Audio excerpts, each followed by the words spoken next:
here to talk about the Kauyon supplement. We're going to go over the Sons of Korax, or the Ravenguard chapter. They have their own attachment in this that can be used for any game. So basically, theirs is you must have one core unit and one auxiliary unit. You can have 0 to 2 commands, and 1 to 2 core, and then 1 plus auxiliary. So they have extensive planning. If your warlord is part of this detachment, you can choose to reroll the results on the mission table. Reroll the result when rolling for a random deployment zone, and reroll your dice when rolling off to see who deploys first. That's pretty big. I mean, if you're playing a tournament, the mission table isn't going to matter, but and rolling for random deployment zone. That's helpful, and so is deploying first, because honestly, going first a lot of times is very important for winning 7th edition games. Know when to strike. If any unit... Sorry about that. That was rude. If any unit from this detachment start the game in reserve, you can choose to make a reserve roll for any of them at the start of your first turn.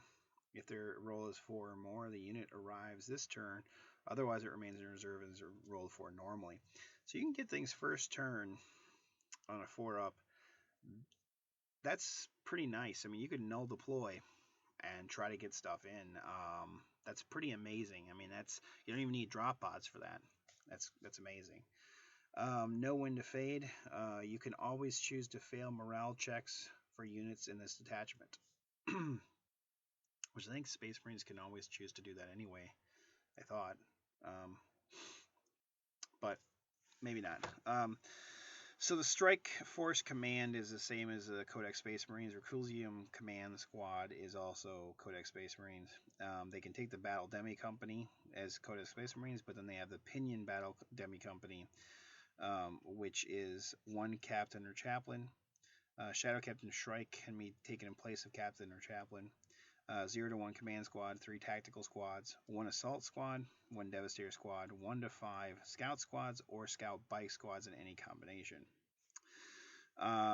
First Company Task Force sees Space Marines, 10th Company, Suppression Force, Anti-Air Defense Force, Storm Wing, those are all Codex Space Marine. Raptor Wing is 1 unit of Land Raiders and 2 Storm Talon gunships. Shadow Strike Kill Team is 2 to 4 Scout Squads and 1 to 3 Vanguard Veteran Squads. And Skyhammer Orbital Strike Force, 3 Tactical Squads and 1 to 3 units of Land Speeders. Shadow Force, 1 Captain. You can take Captain Shrike instead. 1 Sternguard Veteran Squad, 1 Vanguard Veteran Squad, 1 unit of Land Speeders.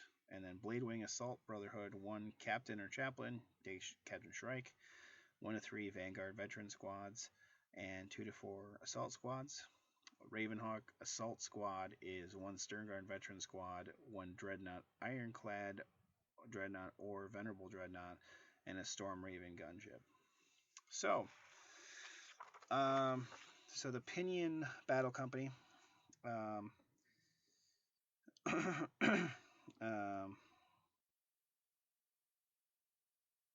the heck? Captain or Chaplain, Captain Sicarius, Chaplain Cassius, Crusoe Khan, Vulcan Heston, Shadow Captain Shrike, Pedro Cantor, High Marshal Helbrecht, or Chaplain Grimaldus may be taken in place of the Captain or Chaplain. Doesn't make any sense since it's a Ravenguard squad. Oh, GWY. Scout support. During the shooting phase, each Scout Sergeant or Scout Veteran Sergeant from this formation can spot for another unit in this formation within 9 inches. Weapons carried by the unit spotted for gain the ignore cover special rule until the end of the phase. I mean, why wouldn't you? Why wouldn't you? Wayfinders. Each Scout Squad or Scout Bike Squad in this formation that is kept in reserve can lead another unit from this formation to the battlefield. The unit must also be kept in reserve, but cannot be placed in Deep Strike Reserve When making reserve rolls, do not roll for the unit being led. Instead, it will arrive on the same time as the unit that is leading it. If its scout, squad, or scout bike outflanks, the unit it is leading will arrive from the same table edge, even if it cannot normally outflank. When the units move onto the battlefield, the unit being led has the stealth special rule until the start of the next turn, so long as it's within 9 inches of the unit leading it. Shadow Strike Kill Team. All Vanguard veterans in this formation must be equipped with jump packs. On time, instead of rolling to see whether a unit from Vanguard veterans from this formation arrives from reserve, you can choose whether or not to pass or fail that roll. On target, Vanguard veteran squads from this formation can charge on the turn that they arrive from Deep Strike. In addition, they do not scatter when arriving from Deep Strike if the model is placed within 9 inches of at least 2 scout squads from this formation. So if you're within 9 inches of 2 scout squads, you don't mishap on the Deep Strike. Don't scatter. Now, that's not necessarily the easiest thing to do, but being able to charge a turn that you come in is pretty good. So, there you go. Bladewing Assault Brotherhood.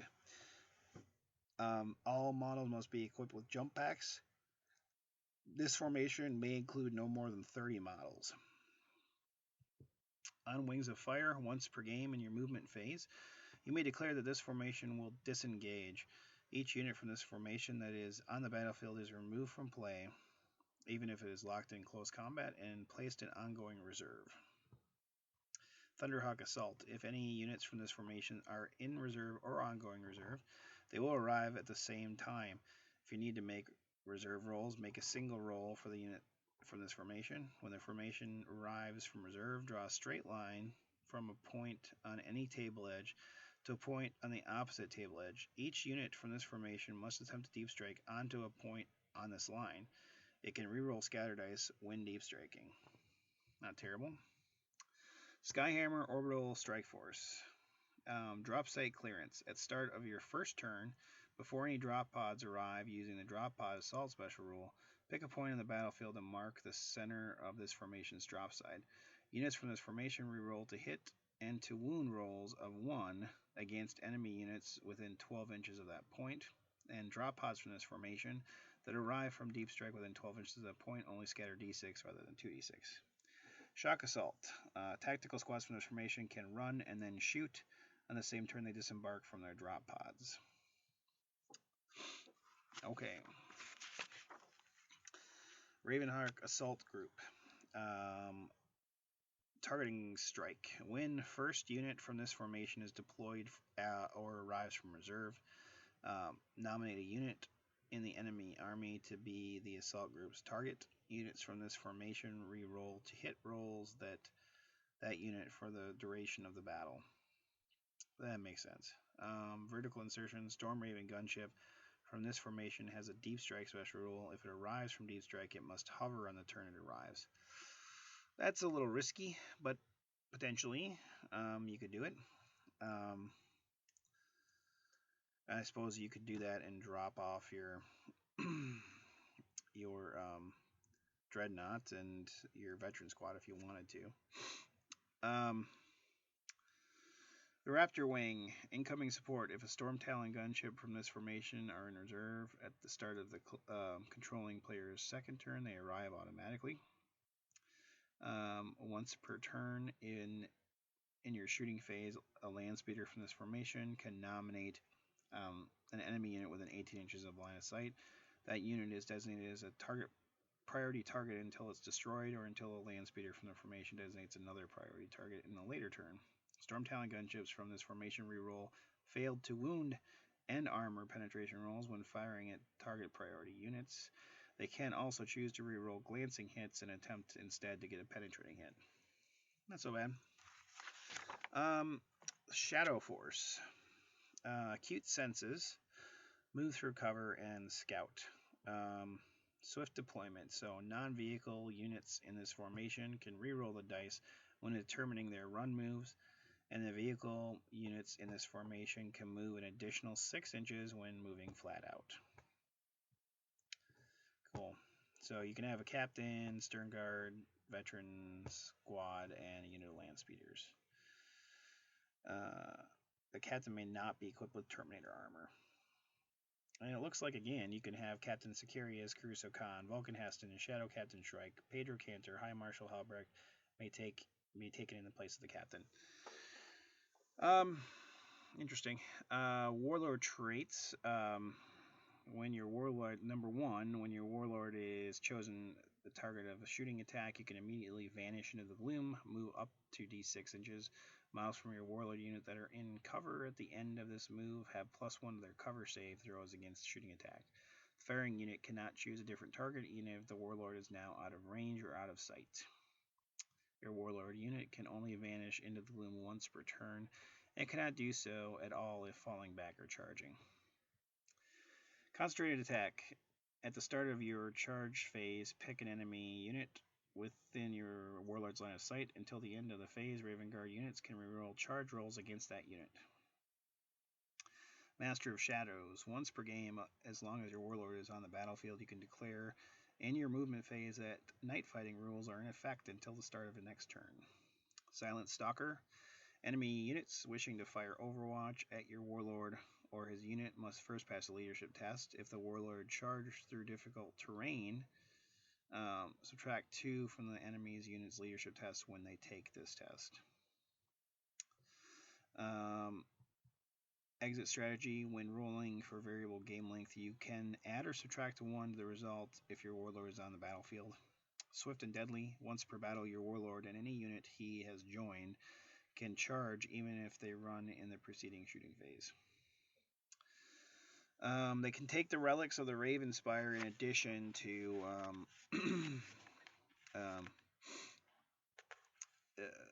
the regular things that this Space Marines have.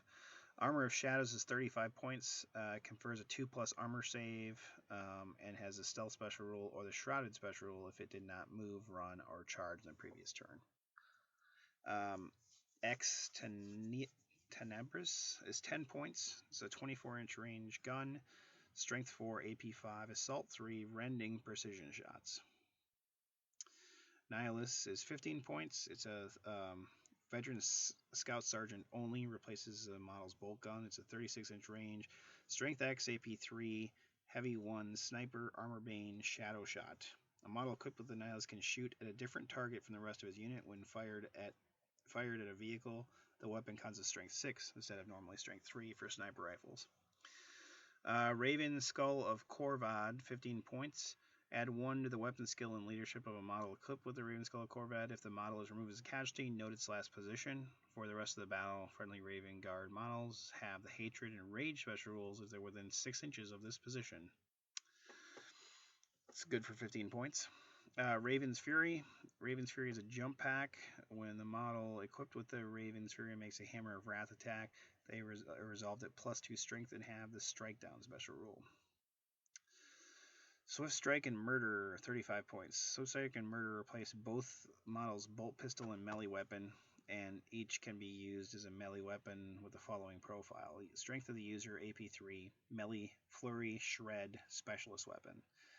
After a model attacking with this weapon has rolled to hit, if a model, it makes a number of bonus attacks equal to the number of hits that it scored. Further hits do not cause further bonus attacks. So, able to hit better. Or make more attacks. Once again, I have the same feelings as I do from the White Scars, although I'm glad something is making Ravenguard better. I think it kind of fits with the fluff. I'm not a big fan of assaulting out of, Deep Strike or Reserve. I would be fine with it if every army had access to it, but they don't. It seems like it's just the Space Marines that seem to get it. And Space Marines are getting a lot of love. It just frustrates me a little bit. I hope that Chaos Space Marines get it, but I'm thinking they're not going to.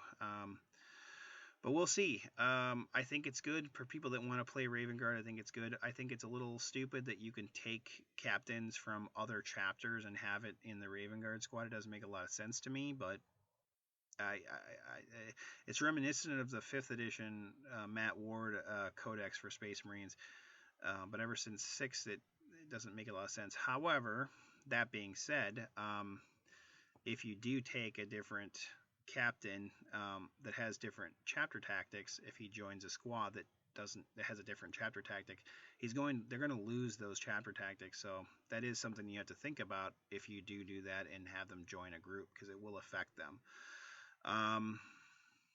But let's say you're going to ally in Space Wolves or Blood Angels, and they don't count as chapter tactics, then it won't really matter because they'll still have them.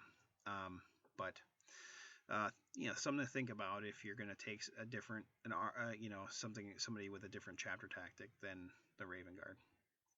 Anyway, that is the end of my Tau and Kauyon campaign trek. So it's quite a few videos. By the time I get them all up, it'll probably take me a few days to get them all up. But hopefully you've enjoyed them. Hopefully you've learned something. If you have questions, concerns, or comments, then leave them below or email me at wargamershawn@yahoo.com. Until next time, keep on wargaming and take care, guys.